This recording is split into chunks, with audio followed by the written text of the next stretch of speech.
અ, દાદા 15મી ઓગસ્ટ મોદી સાહેબે હર ઘર તિરંગાનો નારો આપ્યો. બહુ સરસ. જે પહેલા ઉજવણી હતી એ ને અત્યારની ઉજવણીમાં કેટલો જુવાળ વધ્યો છે.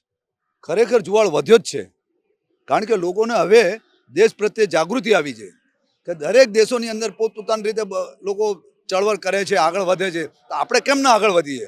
ના, આપણા એવા લીડર બન્યા છે કે જે મોદી સાહેબ જેવા, તો એમને આપણે સાથ સહકાર આપીએ, કેમ ના આપીએ? ને એ આપણા દેશના દુશ્મનો સાથે એ પણ દુશ્મન બને છે.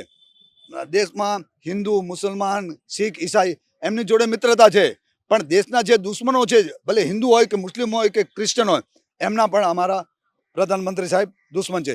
दूर हटा दो उन सबको जो प्यार की जंजीर काट रहे हैं, दूर हटा दो उन गद्दारों को जो खून वतन का चाट रहे हैं.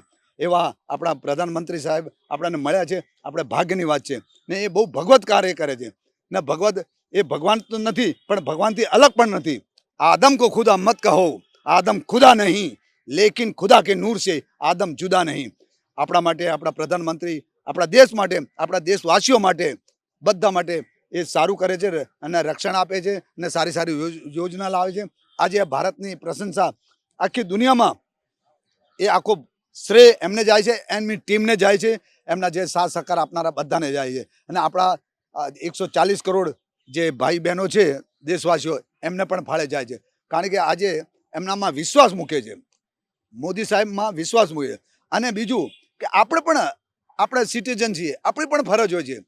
ફક્ત એ જ આપણા માટે કરે એવું નહીં, આપણી પણ ફરજ હોય છે કે આપણે દેશ માટે શું કરીએ. 15મી ઓગસ્ટ છે, તો મિત્રો મારી બધાની સલાહ છે, એ દિવસે આપણા આદરણીય પૂજનીય ધ્વજની નીચે આપણે બધા એકત્રિત થઈએ અને આપણે દેશને સલામી આપીએ, આપણે દેશ માટે કંઈ બોલીએ, જાણીએ ને એકતાનો અનુભવ કરીએ. એમાં એકતાની અંદર હિન્દુ, મુસ્લિમ, શીખ, ઈસાઈ બધા આવી જાય. આપણા ભારતીયો છે એ બધા આપણા ભાઈઓ, આપણા બહેનો છે. એટલે માટે એની અંદર કોઈ ફાટફૂટ હોવી જોઈએ નહીં. एकता, यदि मिट्टी मिलकर ईंट बनी, मिट्टी ने एकता की तो ईंट बनी, ईंटों ने एकता की तो दीवार बनी, और दीवारों ने एकता की तो घर बना.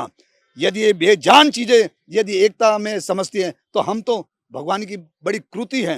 भगवान की बहुत अच्छा एक बड़ा एक भगवान की एक बड़ी कृति है. हम एकता के बारे में नहीं समझ सकते. हमें भी एक होना चाहिए, एक छत्र छाया के नीचे इकट्ठा होना चाहिए. और हमारे प्रधानमंत्री, हमारी सरकार को हमें साथ और सहकार देकर उसको मजबूत बनाना चाहिए. तभी सामने वाला दुश्मन हमसे डरेगा. यदि हमारे अंदर एकता नहीं होगी तो हम भी मारे जाएंगे, जैसे दुनिया में होता है वैसे. इसलिए मेरे यारों, मेरे दोस्तों, मेरे भाइयों, मेरे अजीजों, एकता, एकता, एकता, एकता.